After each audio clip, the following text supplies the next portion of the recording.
It was hard to throw the right hand. He was catching me, all the time to the body, and I hurt my hand. I don't want to say no excuses, but I hurt my hand. Both my hands in the fight, during the fight, and I couldn't be like 100% hit hard because I hit him. I don't remember which round I hurt him, and it was painful. I felt right on the knuckle, but it will be okay. Yeah, and there was a bit of a delay for you coming out to this press opportunity. Were you with the doctors for an extra moment or two? Is everything okay with your health in your hands? Yeah, everything is okay. I'm clear. Okay, terrific. All right, let's take a first question from Kenyon Atchison. Kenyon, unmute and go ahead. Great fight this evening, man. Dulorme moved around a little bit more than usual.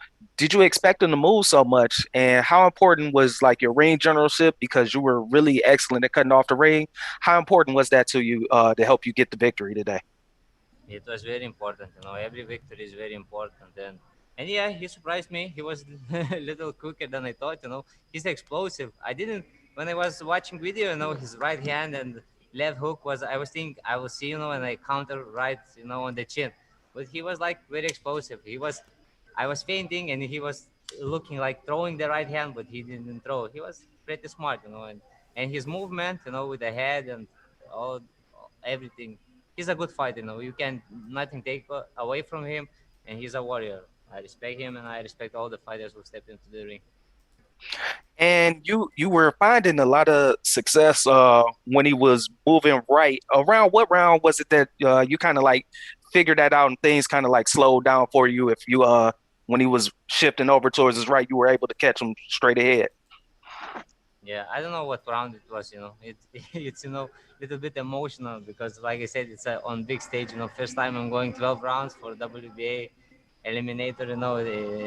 In such a short fights. So I don't remember what round it was. Okay. And since it was like the first time going 12, how was conditioning like a real focus?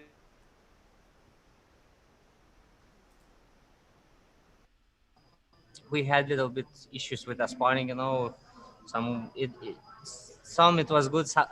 In wild card, there's bunch of southpaws, so it's a little bit harder with the right handers. So, but I had very good training in camp there. Marvin, he works so much and more than he must to. And after the training, he takes care of me. So I think we have a good click. And the future will be better. Okay, thank you, Kenyon. We're going to go to James Bell with the Boxing Source. James, go ahead. We have time just for two questions. All right. Just continuing on there from what was previously said, you've gone through this experience through 12 rounds with Dulorme, a experienced guy. Did you see much troubles coming from Dulorme over the course of those rounds as he was backing up?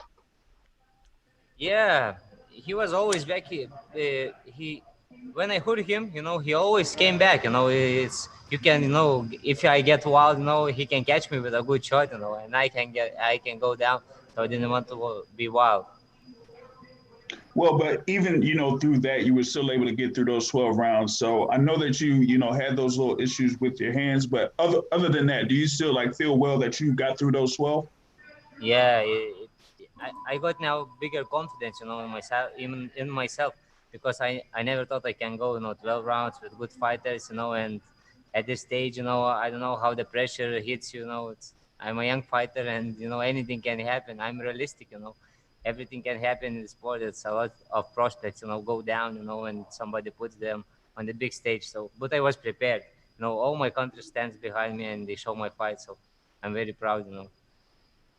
Well, congratulations. I'm sure your family and friends back home are very proud. It was exciting to see you take the next step. Undefeated, Eimantas Stanionis. Congrats.